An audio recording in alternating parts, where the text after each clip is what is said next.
Yan. 'Di ba everyone, ang ganda nito. Yan po yan yung mga beets. Mga beets yan. Tapos ito naman, pechay, beets. Ito na may celery. Yan. Yan lahat po ay hydroponics. Hydroponic po yan. 'Di ba? Ang dami. So, lalaking lettuce nito. Lettuce ba ito? Pechay na malalaki.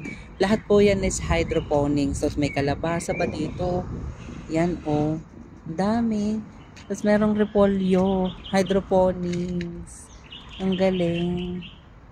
Tapos, yun, oh. Meron pa doong hydroponics sila. Puro tubig yun, everyone. Ang ganda, oh. Tapos, yun, oh. Merong petsa. Ang lalaki ng petsa. Hydroponic lahat siya. 100. Diba? Uso na ngayon talaga yung mga ganyan.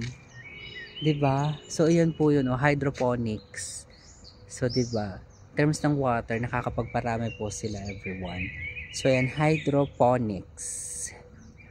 'Di ba?